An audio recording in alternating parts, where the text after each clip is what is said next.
Elle a plongé dans les tréfonds de l'addiction. Désormais humoriste sur scène et à la radio, Dooley, reconnaissable à sa voix rauque et traînante totalement inimitable, n'a pas toujours vécu le succès qui la caractérise aujourd'hui.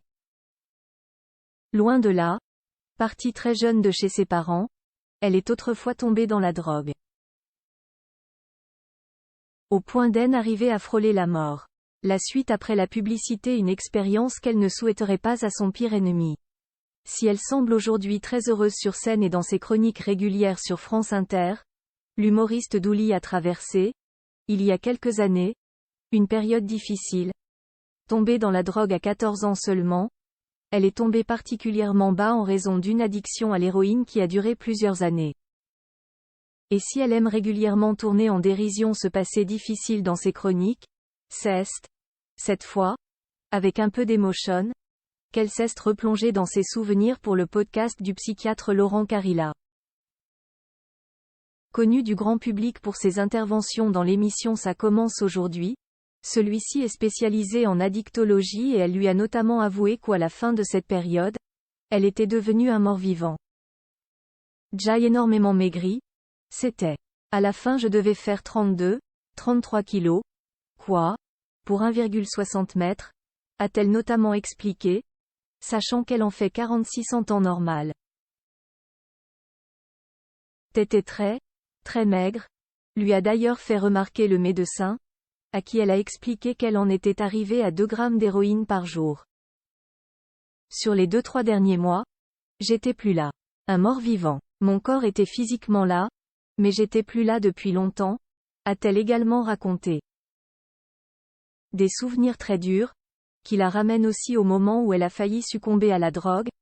À cette période, elle fait en effet 3 overdoses, 2 à cause de l'héroïne, 1 à cause de la cocaïne et passe à 2 doigts de la mort.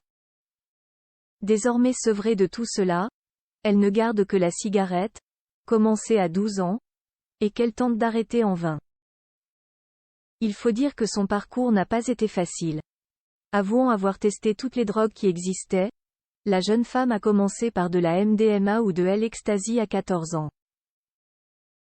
J'étais tombée sur un mec en boîte de nuit, qui avait tout.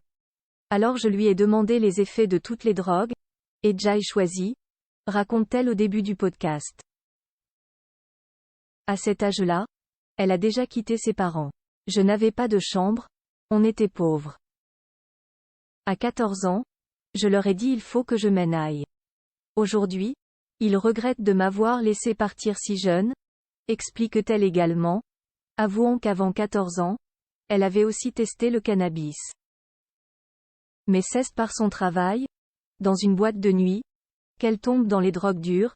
À 18 ans, elle accepte de cacher de l'héroïne chez elle. Des organisateurs de soirées sont passés chez moi. Ils étaient recherchés par les flics et ils m'ont tout laissé. Ils m'ont laissé tout leur stock et ils m'ont dit: on se casse à Marseille. Prends et fais-en ce que tu veux. Bien sûr, j'aurais dû tout jeter, mais j'ai tout rangé dans mon nez. A-t-elle expliqué avec son ironie habituelle. Tombant dans une forte addiction, et éprouvant un manque douloureux, elle est pourtant désormais sortie de tout ça.